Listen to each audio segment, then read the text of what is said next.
இப்போ பலரும் முக்கியமா இளைஞர்கள் சகோதரர்களே, சகோதரிகளே, நிறைய பேர் மாட்டிக்கொண்டிருக்கக்கூடிய ஒரு முக்கிய ஃபித்னா தான் இந்த ஹராமான உறவுகள். திருமண உறவு அல்லாத மத்த உறவுகள் மூலியமாக ஒரு ஆணும், பெண்ணும் சேர்ந்து இருக்கிறாங்கன்னா, அது நிச்சயமான ஹராமான உறவு தாங்க. குறிப்பா இன்னைக்கு பார்க்கலாம் இல்லைங்களா? சோசியல் மீடியா முக்கியமாக பரவலா ஆகிவிட்ட காலத்திலேருந்து, எல்லாரும் இந்த காதல், முக்கியமாக இந்த லவ் ஃபெயிலியர் இது போன்ற விஷயங்கள்ல சிக்கி தவிக்கிறத நம்ம பார்க்கலாம். பல நேரங்கள்ல ஈமான் கொண்ட நல்ல சகோதரர்கள் கூட இது போன்ற விஷயங்கள்ல ஷைத்தானுக்கு கட்டுப்பட்டு, அதில் அவர்கள் சிரமப்படுவதை பார்க்கலாம். அல்லாஹ் சுப்ஹானஹு வ தஆலா எல்லாத்திற்கும் ஒரு வழி வச்சிருக்கான். அந்த வழியை நாம் தேடி கடைப்பிடித்தால் போதுமானது. அல்லாஹ்வுடைய உதவி உடனே நமக்கு வந்துவிடும். பலரும் இந்த காதல் தோல்வியால் என்ன செய்கிறாங்க? அதன் பிறகு அவங்களுடைய வாழ்க்கையே மாறிவிடுகிறது. சில பேர் குடி பழக்கத்துக்கு ஆளாவுறாங்க. சில பேர் சூசைட் கூட பண்ணிக்கிறாங்க. சிலர் வாழ்க்கையே முடிந்து விட்டது போல் ஒரு அர்த்தமில்லாத வாழ்க்கையை வாழ்கிறார்கள். அதுதான் உலகம் என்று. ஆனால் இப்படி இல்லை சகோதரர்களே, சஹாபாக்கள். சஹாபாக்களுடைய வாழ்விலும் இது போன்ற விஷயங்கள் நடந்திருக்குது. ஆனால் ஒருபோதும் அவர்கள் நம்மளைப் போல ஆகவில்லை. அவர்கள் ஈமானிய மனிதர்களாக உயர்ந்தார்கள். அல்லாஹ்வுக்காக ஹராமான உறவை தூக்கி எறிந்தார்கள். அல்லாஹ் அவர்களை சிறந்த மனிதர்களாக பிற்காலத்தில் ஆக்கினான். அல்லாஹ்வுக்காக யார் ஒரு விஷயத்தை விடுறாங்களோ, அல்லாஹ் அதைவிட சிறந்ததை தருவான் என்பது நாம் அனைவரும் தெரிந்த விஷயம்தான். பலரும் நாம் இந்த வரலாறை கேள்விப்பட்டிருக்கும் மாட்டோம். மர்தத் அல் கனவி ரஹிமஹுல்லா ரதியல்லாஹு அன்ஹு. மர்தத் அல் கனவி ஒரு சஹாபி. ரொம்ப முக்கியமான ஒரு சஹாபி. அவர்களுடைய வாழ்க்கையில் என்ன நடந்தது என்பதை நம்ம பார்ப்போம் இன்ஷா அல்லாஹ். இஸ்லாமுக்கு முன்னால் அவர்கள் ஒரு பெண்ணை தீவிரமாக காதலித்து வந்தார்கள். அவர்களுடைய ஜாஹிலியா காலத்தில். எப்படியெல்லாம் ஜாஹிலியா காலத்தில் மக்கள் இருப்பார்களோ அப்படியெல்லாம் அந்த தம்பதிகள் இருந்தார்கள். ஸோ மக்கால அவங்க இருக்கும்போது அனாக் என்று சொல்லக்கூடிய ஒரு பெண்ணுடன் ஒரு ஆழமான காதல் உறவு அவங்களுக்கு இருந்தது ஜாஹிலியா காலத்துல, இஸ்லாத்துக்கு முன்னர். ஸோ மர்தத் காலப்போக்கில் இஸ்லாத்தை ஏற்றுக்கொள்கிறார், கன்வெர்ட் ஆயிடுறாரு. மக்காவுக்குள் முஸ்லிம் கைதிகளை ரகசியமாக விடுவிக்கக்கூடிய துணிச்சலான சஹாபியாக அவர் மாறுறார். அவர் ஹிஜ்ரத் பிறகு ரசூலுல்லாஹி ஸல்லல்லாஹு அலைஹி வஸல்லம் அந்த பணிக்கு அவரை தான் அனுப்புனாங்க. ஏன்னா அவர் சிறந்த ஒரு போர் வீரர், ஒரு குதிரை வீரர் என்று சொல்லலாம். அப்போது என்ன செய்றார்? மதீனாவிலிருந்து மக்காவுக்கு போறார். அந்த முஸ்லிம் கைதிகளை ரகசியமாக விடுதலை செய்ய. அப்போதுதான் அந்த உருக்கமான சம்பவம் நடந்தது. அப்போது ஒரு கைதியை விடுதலை செய்ய அவர் முயற்சிக்கும் போது ஒரு குரல் வருகிறது. மர்ததே அஹ்லன் வ சஹ்லன், வாருங்கள் வாருங்கள். மர்தத் அந்த சஹாபியோட நிழலை பார்த்து அவங்க கண்டுபிடிக்கிறாங்க. அந்த சஹாபியை யோசிச்சு பாருங்க. நிழலை பார்த்து கண்டுபிடிக்கிறாங்கன்னா எந்த அளவுக்கு அவங்க அந்யோன்யமாக இருந்திருப்பார்கள், எந்த அளவுக்கு ஒருவரை ஒருவர் நேசித்திருப்பார்கள் என்று. இன்றைய இரவை நம்மோடு கழியுங்கள் வாருங்கள் என்று சொல்றாங்க. மர்தத் ரதியல்லாஹு அன்ஹுக்கு ஒண்ணுமே புரியல. ரொம்ப ஒரு உருக்கமாக ஆகிவிடுகிறார். அவர்கள் கேட்ட அந்த குரல் பல காலங்களாக அவங்க நேசித்த ஒரு பெண்மணியுடைய குரல். அப்போது என்ன வார்த்தை சொன்னாங்க பாருங்க சார். நாம இருந்தா என்ன சொல்லியிருப்போம்? சொல்லவே வேண்டாம், நம்ம எப்படி நடந்திருப்போம் என்று. அல்லாஹ் அறிந்தவனாக இருக்கான். ஓ அனாக்கே, இஸ்லாம் எனக்கும் இடையில் வந்து விட்டது. ஒருபோதும் அது முடியாது என்று சொன்னார்கள். அப்போது மிரட்டினா அந்த பெண்மணி, நீ மட்டும் இப்ப வரலன்னா குறைஷிகளிடம் நான் சத்தம் போட்டு ஊரை கூட்டி உன்னை காட்டி கொடுத்துருவான் என்று மிரட்டினாங்க. பிறகு சத்தம் போட்டால், கூச்சலிட்டார். உடனே அவர் என்ன செஞ்சார்? தூரமா ஓடி போய் ஒரு மலை குன்றுல அவர் ஒளிந்து கொண்டார். மக்காவுடைய ரோடு அவருக்கு தெரிந்தது தானே, அவர் வளர்ந்த இடம் தானே. போய் ஒளிந்து கொண்டார். பிறகு ஒரு 10 மக்கத்து குறைஷியர்கள், பலமான குறைஷிகள் அவரை தேடி அலைந்தார்கள் பல மணி நேரம். அதில் ஒருவர் என்ன செய்தார்? அவர் சிறுநீர் கழிக்கிறதுக்காக ஒதுங்கினார். அப்போது சிறுநீர் கழிக்கும் போது அந்த சிறுநீர் அவர் மேல் பட்டுவிட்டது. மர்ததல் கனவி ரதியல்லாஹு அன்ஹு அவர் மேல் பட்டுவிட்டது. அவங்க கத்தவே இல்லை. ஆனா இவர் இருக்கிறத அல்லாஹ் மறைச்சிட்டான் அவங்களுடைய கண்ணுக்கு. இதுதான் சகோதரர்களே, நல்ல சாலிகான மக்களுக்கு அல்லாஹ் செய்யக்கூடிய அற்புதம். மர்தத் அந்த அளவுக்கு ஒரு நல்ல சஹாபியாக இருந்தார். அல்லாஹ் அவரை காப்பாற்றி விட்டான். பின்னர் அவங்க எல்லாருமே திரும்பி போயிட்டாங்க மக்காவுக்கே, அந்த காஃபிர்கள். பிறகு மறுபடியும் என்ன செய்றாரு? விட்டுட்டு வந்துடல. மறுபடியும் முயற்சி செஞ்சு மக்காவுக்கு போய் தன்னுடைய கைதியை விடுவித்து, தன்னுடைய கைதியை கூட்டிட்டு வந்துடுறாரு. ஒரு தூரமா ஒரு இடத்துல அந்த கைதியுடைய விலங்குகளை எல்லாம் கட் பண்ணி தூக்கி போட்டுட்டு அவரை விடுவிக்கிறார். பிறகு ரசூலுல்லாஹி ஸல்லல்லாஹு அலைஹி வஸல்லம் கிட்ட வராங்க. மதீனாவை நோக்கி வராங்க. வந்த உடனே அவங்க கேட்ட கேள்வி என்ன? யா ரசூலல்லாஹ், நான் அனாக்கை திருமணம் செய்யலாமா என்று கேட்கிறாங்க. அப்போது ரசூலுல்லாஹி ஸல்லல்லாஹு அலைஹி வஸல்லம் சிறிது நேரம் பேசவே இல்லை. அப்படியே அமைதியாக இருக்கிறாங்க. ரசூலுல்லாஹி ஸல்லல்லாஹு அலைஹி வஸல்லம் புரிந்து கொள்றாங்க. அந்த சஹாபியுடைய உணர்வு எப்படி இருக்கும் என்று புரிந்து கொள்கிறார்கள். இப்படித்தான் சகோதரர்கள் இருக்க வேண்டும். தாவாவில் இருப்பவர்கள் இது நாம என்ன சொல்லியிருப்போம், மத்ததே அது ஒரு ஹராம், அதை விட்டு விடுன்னு சொல்லிட்டு அப்படியே முடிச்சுட்டு போயிருப்போம் அடுத்த வேலையை. ரசூலுல்லாஹி அஸ்ஸலாம் எதுவுமே பேசவில்லை. அவருடைய உணர்வை புரிந்து கொள்கிறார்கள் ரசூலுல்லாஹி அஸ்ஸலாம் ரஹ்மத்துல்லில் ஆலமீன். அதனால் நாம் தாவா செய்யும் போது எதிர்த்தரப்புவாதி எந்த நிலையில இருக்கிறார் என்பதை தெரிந்து ஹிக்மத்தாக தாவா செய்ய வேண்டும் சகோதரர்களே. எடுத்தாம்போக்கில் நம்ம உடனே ஒரு வார்த்தையை சொல்லிவிட்டு உடைந்து அவர்களை இன்னும் உடைய செய்து விடக்கூடாது. பிறகுதான் அல்லாஹ் சூரத்து நூருடைய 3வது ஆயத்தை இறக்குகிறான். நம்ம எல்லாருக்குமே தெரிஞ்ச அந்த சூரா தான். அஸ்ஸானி லா யன்கிஹு இல்லா ஜானியா அவ் முஷ்ரிகா வஸ்ஸானியத்து லா யன்கிஹுஹா இல்லா ஜான் அவ் முஷ்ரிகுன் வஹுர்ரிம தாலிக அலல் முஃமினீன் என்ற ஆயத்து ரொம்ப ஸ்ட்ராங்கான ஒரு ஆயத்து. அல்லாஹ் சுப்ஹானஹு வ தஆலா பதில் அளிக்கிறான் அவருடைய கேள்விக்கு. இந்த ஆயத்தை பிறகு ஓதி காட்டுறாங்க நபி ஸல்லல்லாஹு அலைஹி வஸல்லம். விபச்சாரகன் விபச்சாரியையோ அல்லது இணை வைத்து வணங்குபவளையோ அன்றி வேறு எந்த பெண்ணையும் அவன் திருமணம் செய்ய மாட்டான் என்று. அதே போல விபச்சாரி விபச்சாரணையோ அல்லது இணை வைத்து வணங்குபவனையோ அன்றி வேறு யாரையும் திருமணம் செய்ய மாட்டாங்க என்று.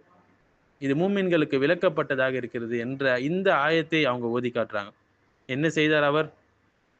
இப்பதாங்க மாற்றத்தின் தருணம், அந்த டிரான்ஸ்ஃபர்மேஷன் பாயிண்ட் அங்க வருது. அவர் மீண்டும் பழைய பாதைக்கு திரும்பவில்லை. ரசூலுல்லாஹ்வுடைய கட்டளைக்கு முரணாக திரும்பவில்லை. என்ன செய்கிறார் அவர்? மறுபடியும் ரசூலுல்லாஹ் கிட்ட கேட்கவில்லை. உடனே எழுந்து அவர் அந்த இடத்திலிருந்து சென்று விடுகிறார். அவருக்கு தெரியும் அல்லாஹ் சுப்ஹானஹு வ தஆலா 7 வானத்திற்கு மேலிருந்து பதிலை அவருக்காக இறக்கி விட்டான் என்று. தன்னை முஃமின் என்று அல்லாஹ் சொல்லிவிட்டான், அதுவே போதும் என்று அவருடைய உள்ளம் அவ்வளவு திருப்தியாக இருந்தது. தன்னுடைய உணர்ச்சிக்கு எதிராக, மனோ இச்சைக்கு எதிராக அல்லாஹ்வுடைய தீர்ப்பு இருந்தாலும் ரசூலுல்லாஹ்வுடைய தீர்ப்பு இருந்தாலும் அவர்கள் வஹியை பின்பற்றினார்கள். வஹிக்கு முழுமையாக கீழ்ப்படிந்தார்கள்.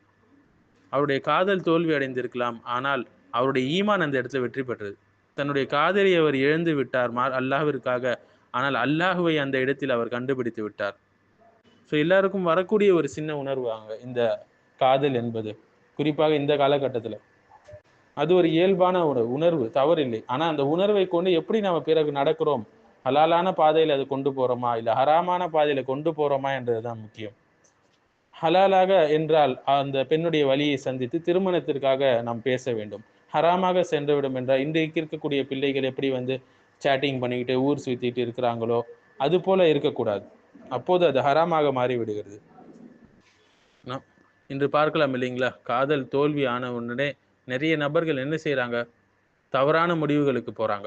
வாழ்க்கையை அவ்வளோதான் நினைக்கிறாங்க. ஆனால் என்ன நடந்தது? மர்த்ததல் கனவி ரஹிமுல்லா அதன் பிறகு ஒரு நல்ல சிறந்த ஒரு வாழ்க்கையை வாழ்கிறாங்க. எந்த அளவுக்கு சொல்லப்படுதுன்னா, அல் குர்ஆனுடைய ஒரு எக்ஸ்பர்ட்டான ஆனாங்க. அல் குர்ஆனுடைய ஒரு ஆலிமாக அவர் ஆனாங்க பின்னாடி. அது மட்டும் அல்ல, பிற்காலத்தில் ஒரு நடந்த போர்ல ரசூலுல்லாஹ் இவர்களை அனுப்பி வைக்கிறார்கள். அந்த போர்ல கலந்து கொண்டு இவர்கள் ஷஹீத் ஆகுறாங்க. சரியத்து ரஜி என்று சொல்லக்கூடிய போரில் அவர்கள் ஷஹீத் ஆகுறாங்க, வீர மரணம் அடைகிறாங்க. இந்த டிரான்ஸ்ஃபர்மேஷன் நம்ம கிட்ட இருக்குமா சகோதரர்களே? நிச்சயமா பலரிடமும் இருக்காது. இல்ல மாஷா அல்லாஹ், அல்லாவுக்காக அவங்க விட்டது அல்லாஹ் அவங்களுக்கு சிறந்ததை கொடுத்தான். அதை நம்ம பார்த்தோம் வரலாறுல. ஆனால் இன்று பலரும் பார்க்கலாம் இல்லைங்களா, எக்ஸ் ரிலேஷன்ஷிப் என்று சொல்லுவாங்க. அவங்களுக்கு திருமணம் ஆயிருந்தாலும் தன்னுடைய பழைய காதலியை பார்த்து விட்டால் இந்த பெண்ணை தவிக்க விட்டு இந்த பெண்ணை ஏமாற்றி விட்டு இவர்களுடன் காதலிலோ அல்லது கள்ள காதலிலோ இருப்பதை நாம் பார்க்கலாம். நண்பர்களாக இருப்போமே நாம், அதில் என்ன தவறு என்று இன்றைக்கு இருக்கக்கூடிய நவீன காலத்தில் இருக்கக்கூடிய நபர்களை நாம் பார்க்கலாம். சிலர் ஹராமான அந்த உறவிலே தொடர்ந்து நாம் தான் திருமணம் செய்து கொள்ள இருக்கிறோமே, பிறகு தௌபா செய்து கொள்ளலாம் என்று ஒரு சிலர் இப்படி இருக்கிறார்கள். அல்லாஹ் மன்னிப்பவன் தானே என்று சொல்வது. ஹராம் தான் எப்போது செய்தாலும். ஸோ பாவத்திலிருந்து ஓடுவது தோல்வி அல்லங்க, அதுதான் வெற்றி, அதுதான் ஒரு ஈமானிய வெற்றி. அல்லாஹ்வுக்காக ஒரு விஷயத்தை விட்டு தரீங்களா, அல்லாஹ் நிச்சயமாக அதை விட சிறந்ததை தருவான்.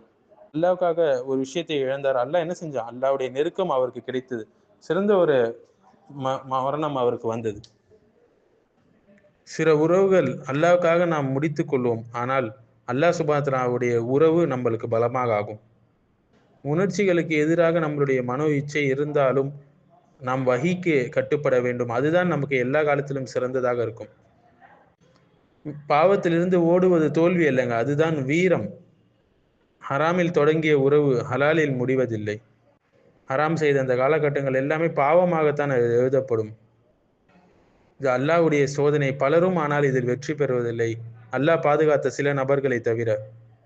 எப்படி யூசுப் அலைஹிஸ்ஸலாம் வெருண்டு ஓடினார்களோ அது போல நாம் பாவத்தை பார்த்து வெருண்டு ஓட வேண்டும். மஆதல்லா என்று அல்லாஹ்விடம் துவா செய்து விட்டு நம் பாவத்தை விட்டு தூரமாக வேண்டும். உண்மையான ஆண்மை என்பது சகோதரர்களே தக்வாவோடு வாழ்வதுதான் உண்மையான ஆண்மை. நிச்சயமாக சிரமத்தினுடனே நிவாரணமும் இருக்கிறது என்று அல்லாஹ் சுப்ஹானஹு வ தஆலா சொல்றான். அல் குர்ஆன்ல நம்ம பார்க்கலாம். சிரமத்துடனே இலகு இருக்கிறது என்று சொல்றான். அல்லாஹ் உணர்ச்சிகளை வலிகளை ஒருபோதும் மறுக்கவில்லை. இஸ்லாம் துக்கத்தை ஒருபோதும் கேள்வி செய்யவில்லை. ஆனால் இஸ்லாம் உணர்ச்சிகளை எப்படி கையாள வேண்டும் என்பதை நமக்கு சொல்லித் தருகிறது. நாம் இப்னுல் கய்யிம் ரஹிமஹுல்லாஹ் சொல்றாம, இதயம் என்பது அல்லாஹ்வை வணங்குவதற்காகவே படைக்கப்பட்ட ஒரு விஷயம். அது அவனை தவிர வேறு ஒரு விஷயத்தை வணங்கினால் அதனாலேயே அது தண்டிக்கப்படும் என்று சொல்கிறார்கள். அல் குர்ஆன்ல அல்லாஹ் சுப்ஹானஹு வ தஆலா சொல்றான், நீங்கள் மனோ இச்சைகளை பின்பற்றாதீர்கள், அது உங்களை அல்லாஹ்வின் பாதையிலிருந்து வழி தவற செய்துவிடும் என்று. இவ்வளவு வார்னிங்ஸும் அல்லாஹ் சுப்ஹானஹு வ தஆலா கொடுக்கிறான். இஸ்லாம் காதலை உணர்ச்சியால் மதிப்பிடவில்லைங்க, மாறாக அது ஏற்படுத்தக்கூடிய விளைவுகளால் அது மதிப்பிடுகிறது. என்னுடைய நினைவிலிருந்து யார் விலகுறாங்களோ நிச்சயமாக அவங்களுடைய வாழ்க்கை ரொம்ப சிரமமானதா இருக்கும் என்று அல்லாஹ் சுப்ஹானஹு வ தஆலா சூரத்து தாஹால சொல்லி காட்டுறான் 124வது ஆயத்துல. இந்த காதல் தோல்விக்கு பிறகு பல இளைஞர்கள் மன அழுத்தத்தால் தவிக்கிறாங்க. கட்டுப்படுத்த முடியாத நினைவுகளால் காயப்படுத்தப்படுறாங்க. தூக்கமின்மை இருக்கு அவங்களுக்கு. ஒரு மன சோர்வில் விழுந்து விடுகிறார்கள். சிலர் மனநல பிரச்சனையில போய் விடுறாங்க. சிலர் மரணத்தையே தேர்ந்தெடுக்கிறார்கள். அல்லாஹ் பாதுகாக்க வேண்டும். அல் குர்ஆனையும் சுன்னாவையும் அவர்கள் ஆழமாக படித்திருந்தால் நிச்சயமாக அவர்களுக்கு இதிலிருந்து நிச்சயமாக விலகி இருப்பார்கள்.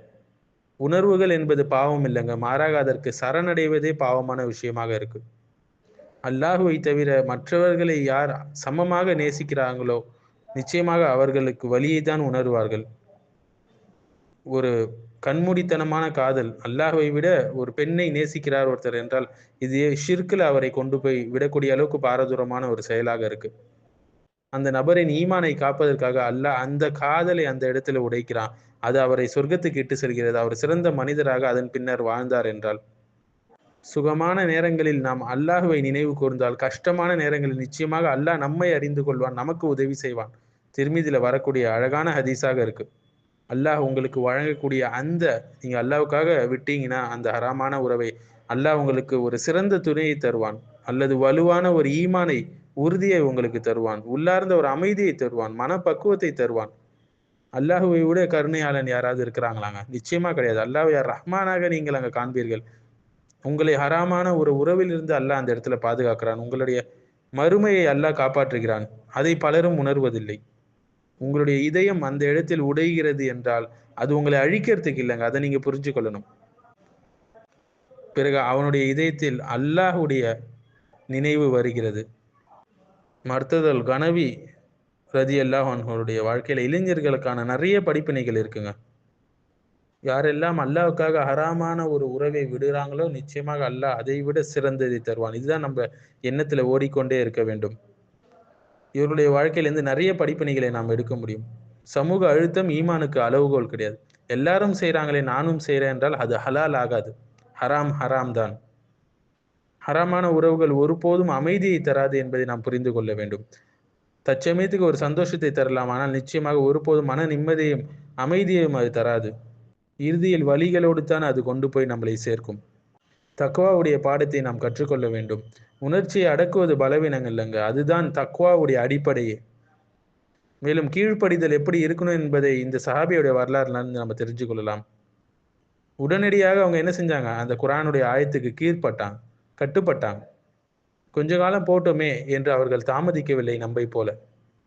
இவர்களுடைய இந்த வாழ்க்கை நமக்கு ஒரு உம்மத்திற்கு ஒரு வழிகாட்டியாக இருக்கு. தனிப்பட்ட சோதனைகள் அல்லாஹ் நமக்கு மிகப்பெரிய பாடங்களை அதில் வச்சிருக்கிறான். தாவாவுக்காக உயிரும் கொடுக்க தெரிந்தார் இந்த சஹாபி. ஒரு ஷஹீதுடைய மரணத்தை அவர் அனுபவிச்சார். உயிருள்ள பலருடைய வாழ்வை விட ஷஹீதுடைய மரணம் சிறந்தது. அல்லாஹ் நிச்சயமாக நம்மளுடைய உள்ளத்தை தாங்க பார்க்கிறாங்க. நம்ம வெளி தோற்றத்தையோ அழகையோ அந்தஸ்தையோ இது எதுவுமே பார்ப்பதில்லை. அந்த உள்ளம் சுத்தமாக இருக்க வேண்டும், அல்லாஹுக்காக என்று இருக்க வேண்டும். அதில் ஒரு ஹராமான உறவுக்கு நம்ம முன்னுரிமை கொடுக்கிறோம் என்றால் நிச்சயமாக அது மோசமாக உள்ளமாக மாறிவிடும். முதலில் அது ஒரு வழியாக கூட இருக்கும் நமக்கு, ஆனால் பிறகு ஈமானுடைய சுவையை அவர் உணவுவார். அந்த தியாகத்துக்கு பிறகு நிச்சயமாக இதை பலரும் உணர்ந்து இருப்பார்கள். ஒரு சஹாபியுடைய அந்த வரலாறு குர்ஆனாக ஆச்சு. இன்றைய வரைக்கும் அந்த வசனத்தை நம்ம ஓதிக்கொண்டே இருக்கிறோம். நம்மளுடைய நேர்மை மற்றவர்களுக்கு பெரிய வழிகாட்டியாக ஆகலாம். அதை நாம் ஒருபோதும் மறந்து விடக்கூடாது. இன்றே இது போன்ற உறவுல இருக்கிறவங்க உடனே அதை துண்டித்து விட்டு அல்லாஹ்விடம் நெருக்கத்தை தேட வேண்டும். நிச்சயமாக அல்லாஹ் சிறந்ததை தருவான் என்ற எண்ணத்துடன். இது போன்ற தருணங்களில் சினிமாவை ஒருபோதும் நீங்கள் எடுத்துக்காட்டாக எடுத்துக்கொள்ளாதீங்க. வாழ்க்கையுடைய வழிகாட்டியாக எடுத்துக்கொள்ளாதீர்கள். என்னுடைய அன்பான சகோதர சகோதரிகளுக்கு ஒரு முக்கிய வழிகாட்டுதல், அல் குர்ஆனையும் சுன்னாவையும் படியுங்கள். எல்லா பிரச்சனைகளுக்கும் வழிகாட்டுதல் அல் குர்ஆனிலும் சுன்னாவிலையும் இருக்குது. இல்லை என்று சொன்னால் நாம் சரியாக குர்ஆன் சுன்னாவை படிக்கலை என்பது தாங்க அர்த்தம். அல்லாஹ் சுப்ஹானஹு அப்படியே விட்டுடல நம்மளை. திருமணத்தை விரைவுபடுத்துங்கள். எந்த ஊரில் திருமணம் விரைவுபடுத்தப்படுதோ அங்கே இது போன்ற ஹராமான உறவுகளுக்கான வாய்ப்புகள் இல்லை, குறையும்.